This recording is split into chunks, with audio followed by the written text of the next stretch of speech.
Assalamualaikum warahmatullahi wabarakatuh. Bertemu lagi kita di pertemuan ketiga untuk membahas matematika wajib kelas 10. Jadi sesuai janji saya di pertemuan kedua kemarin, saya akan membahas di pertemuan ketiga ini tentang bab 1, yaitu persamaan dan pertidaksamaan nilai mutlak linier satu variabel. Jadi di sini untuk bab 1 ini kita akan membahas tentang apa itu persamaan dan apa pertidaksamaan terhadap nilai mutlak linier satu variabel. Jadi sebelum kita belajar nilai mutlak, kita di sini harus tahu dulu persamaan itu seperti apa, pertidaksamaan itu seperti apa. Jadi persamaan itu ada memiliki ciri di mana ciri-ciri persamaan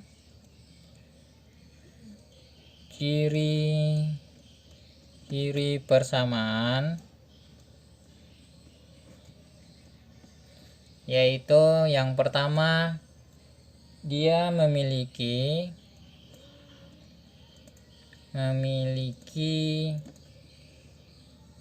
hanya satu himpunan penyelesaian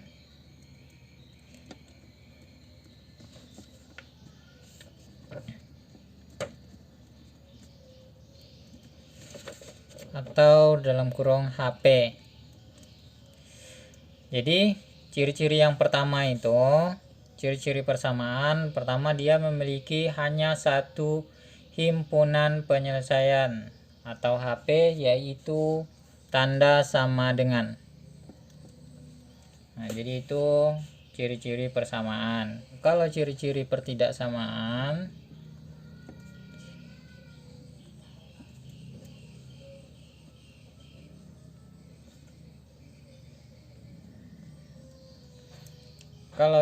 pertidaksamaan, yaitu memiliki lebih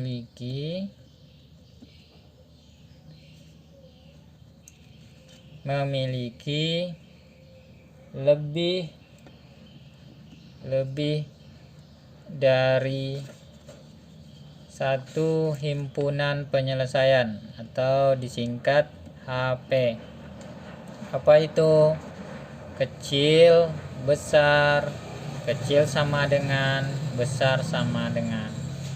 Jadi beda persamaan dan pertidaksamaan. Kalau persamaan dia memiliki hanya satu himpunan penyelesaian, yaitu tanda sama dengan. Tapi kalau pertidaksamaan dia memiliki lebih dari satu himpunan penyelesaian. Apa itu? Kecil, besar, kecil sama dengan, dan besar sama dengan. Oke, sekarang udah tahu apa perbedaan persamaan dan pertidaksamaan.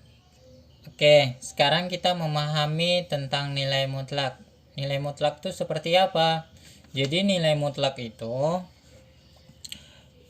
jika kita misal memiliki variabel X. Jadi jika X ini dikatakan nilai mutlak jika dikasih tanda garis 2 seperti itu. Maka ini dikatakan nilai mutlak X. Oke. Jadi untuk menentukan nilai mutlak X ini, sekarang kita memahami dulu apa konsep nilai mutlak. Jadi untuk memahami konsep nilai mutlak di buku ini itu ada, kita disuruh untuk memahami konsep nilai mutlak. Mari kita pahami kedua ilustrasi berikut. Oke, yang pertama, perhatikan gambar 1.1 kegiatan. Pramuka merupakan salah satu kegiatan ekstrakurikuler yang diadakan di sekolah. Suatu pasukan pramuka sedang belajar baris berbaris di lapangan sekolah pada hari Sabtu. Oke, sebuah perintah dari pimpinan regu yaitu maju 4 langkah jalan. Dan hal ini berarti jarak pergerakan barisan adalah 4 langkah ke depan. Selanjutnya, jika perintah pimpinan pasukan adalah mundur 3 langkah jalan. Hal ini berarti bahwa pasukan akan bergerak ke belakang sejauh 3 langkah. Demikian seterusnya. Nah, jadi kenapa ini dihubungkan dengan nilai mutlak, konsep nilai mutlak, di mana di sini besar pergerakan langkah pasukan tersebut merupakan nilai mutlak. Nah, jadi tidak ditentukan arah. Berarti nilai mutlak itu bukan ditentukan arahnya, tapi seperti contoh maju 4 langkah, berarti mutlak 4 langkah. Nah, jadi maksud mutlaknya itu adalah jaraknya, jadi bukan arahnya tapi jaraknya. Maju 4 langkah berarti mutlaknya 4 dari posisi diam, dan mundur 3 langkah berarti mutlak 3. Jadi ini mutlaknya 3 langkah dari posisi diam. Dalam hal ini yang dilihat adalah nilainya, bukan arahnya. Jadi kita dapat simpulkan nilai mutlak tuh yang dilihat nilainya, bukan arahnya. Nah, jadi walaupun dia mundur, maju, ke belakang, ke depan, positif, negatif, tapi yang dilihat bukan positif negatifnya, mundur majunya, tapi nilainya yang dilihat. Kalau nilainya 4, maka mutlaknya 4. Kalau nilainya 3, berarti mutlaknya 3. Jadi itu konsep nilai mutlak. Jadi untuk cerita kedua, silakan kalian baca dan kalian pahami sendiri. Oke, sekarang udah paham tentang konsep nilai mutlak. Sekarang kita belajar ke nilai mutlaknya. Jadi dapat kita simpulkan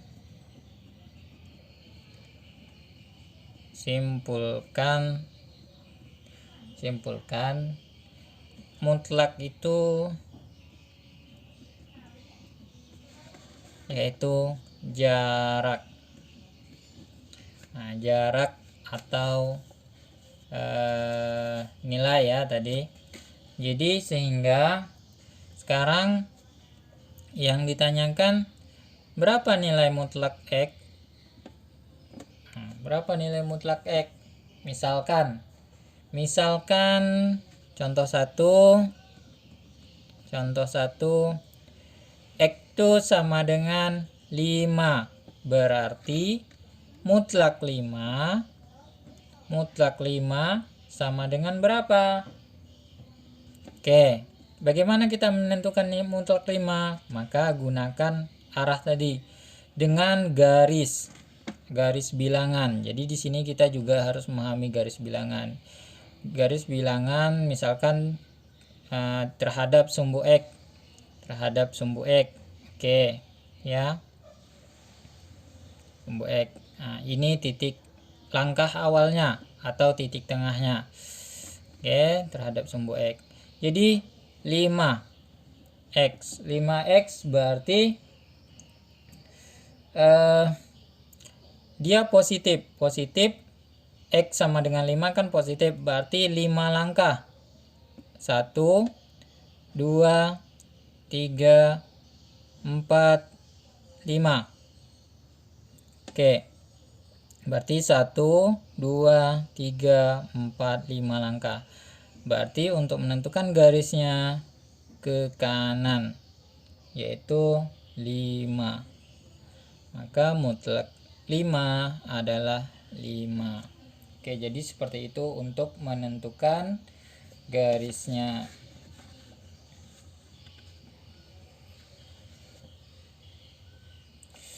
Sekarang contoh kedua, misalkan mutlak X-nya sama dengan min 4. Berarti mutlak min 4 sama dengan berapa? Sama dengan 4. Kenapa sama dengan 4? Nih, kita ilustrasikan dengan garis bilangan lagi. X min 4 kemana? Min 4 berarti ke kiri. Oke, angka lagi 1 2 3 4. Oke, 1 2 3 4. Berarti min 1, min 2, min 3, min 4. Berarti arah panahnya ke kiri, berarti 4.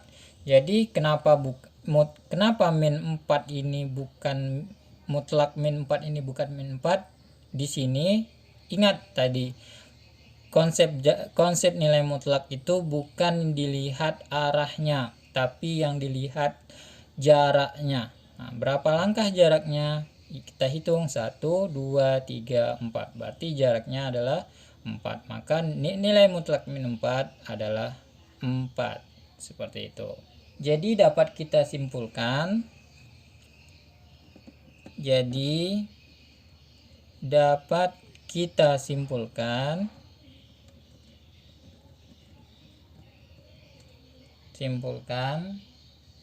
prinsip nilai mutlak itu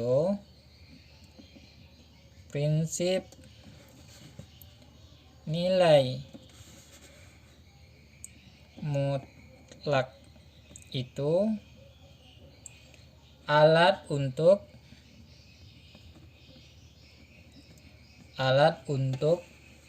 mempositifkan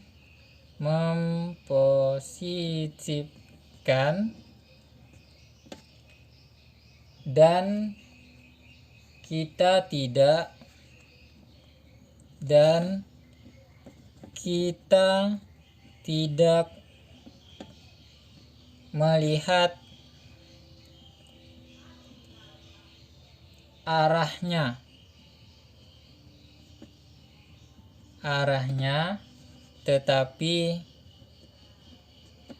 arahnya, tetapi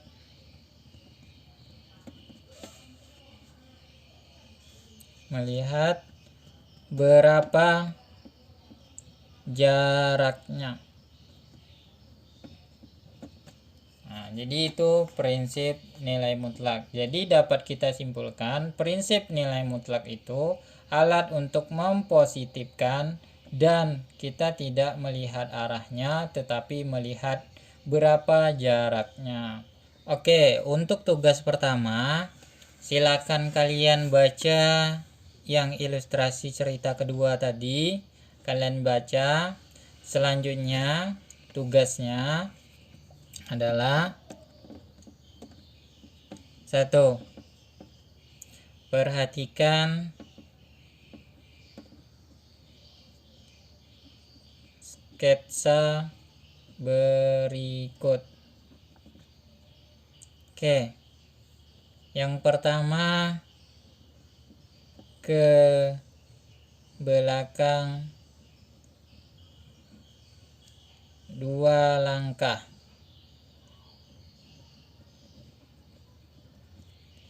Lalu ke depan 1 langkah. Selanjutnya ke depan lagi 2 langkah. Lalu ke belakang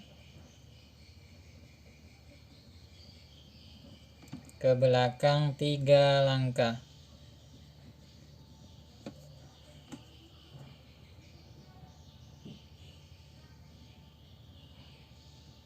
Oke.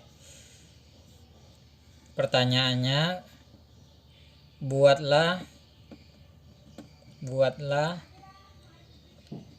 sketsa lompatan tersebut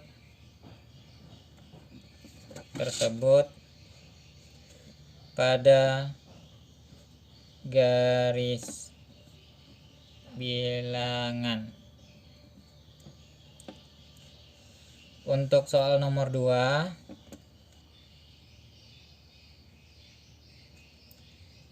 tentukan nilai mutlak dari tentukan nilai mutlak dan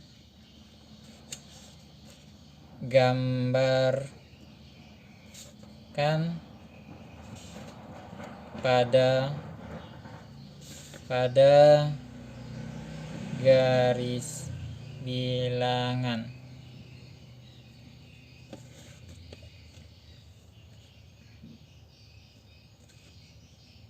Pertama, mutlak 3. Yang kedua, mutlak min 5. Terus ini A ya, A, B, C,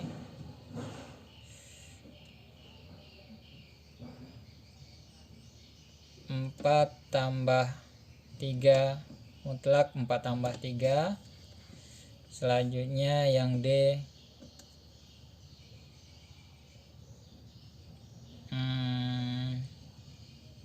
3 kurang 7. Oke, silakan cari hasilnya berapa nilai mutlak tersebut dan gambarkan pada garis bilangan seperti yang saya ajarkan tadi. Contohnya seperti ini.